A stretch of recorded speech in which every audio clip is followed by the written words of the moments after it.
네, 여러분 반갑습니다. 지난 시간에 우리는 칭의에 대해서 배웠습니다. 하나님께서 우리를 값없는 은혜로 의롭다라고 선언해 주시는 그 놀라운 칭의의 소식을 우리가 배웠었죠. 그런데 여러분, 법정에서 무죄 선고를 받은 사람이 있고요. 또 한편에서는 가정에 입양이 된 아이가 있다라고 생각해 봅시다. 누가 더 행복할까요? 네, 둘 다 너무나 행복한 소식이죠.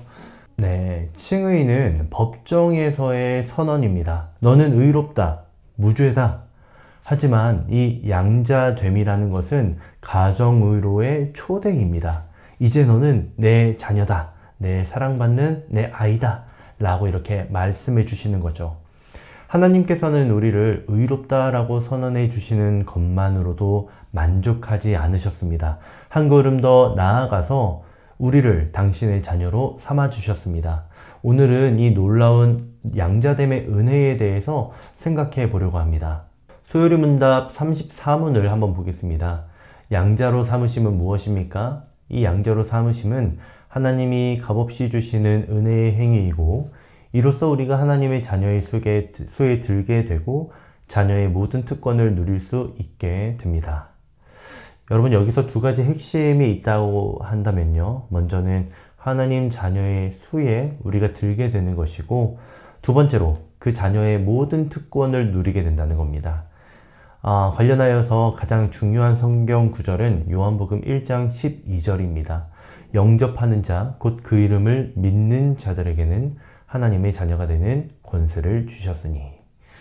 권세를 주셨다라는 것, 믿음으로 우리에게 모든 권세를 주셨다라는 건 하나님의 전적인 은혜의 행위입니다. 우리가 자격이 있어서가 아니라 하나님께서 값없이 우리에게 주신 특권이라는 것이죠.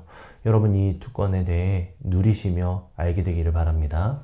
양자됨이라는 것의 의미를 두 가지로 살펴보겠습니다.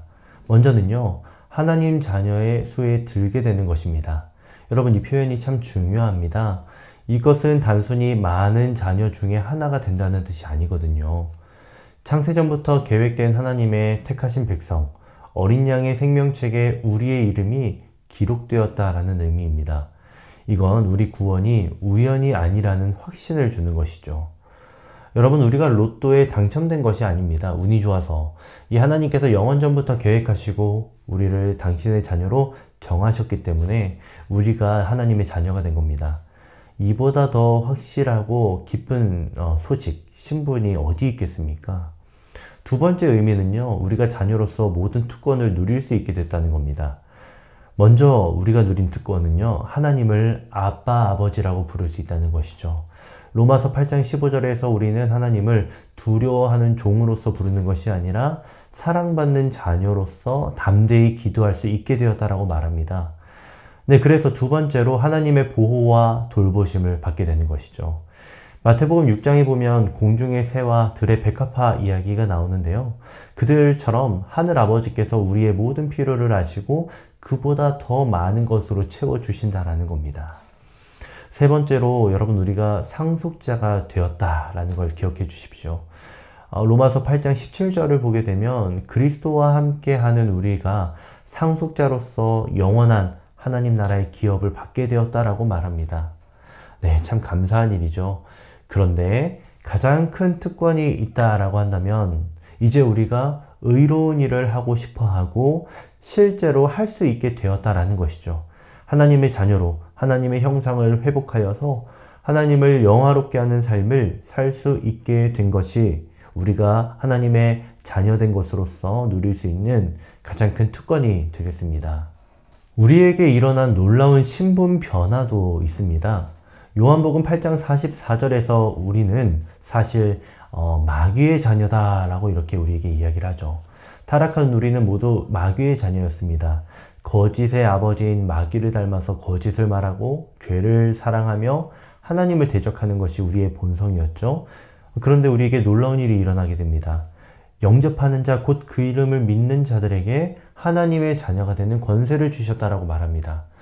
생각해 보십시오. 이 마귀의 자녀에서 하나님의 자녀가 된 것, 이보다 더 극적인 신분 변화가 우리에게 무엇이 있겠습니까? 그리고 이 변화의 근거는 무엇입니까?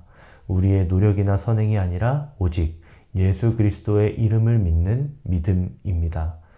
그리고 이 모든 것이 하나님의 값없는 은혜이죠. 받을 자격이 전혀 없는 자들을 당신의 소중한 자녀로 삼아주신 그 은혜, 여러분 그 은혜를 꼭 기억하시기 바랍니다. 여기서 우리가 중요한 구별을 좀 해야 되겠습니다. 예수님의 아들됨과 우리가 하나님의 아들 되었다는 것이 근본적으로 다르다는 것이죠. 예수님은 성부 하나님과 본질이 동일하신 유일하신 아들이십니다. 영원전부터 아들이셨고 삼위일체 하나님의 제2위이십니다. 성부와 성자는 같은 하나님이시고요. 예수님께서 나와 아버지는 하나다 라고 하신 것은 본질적인 동일성에 대해서 말씀하셨던 겁니다.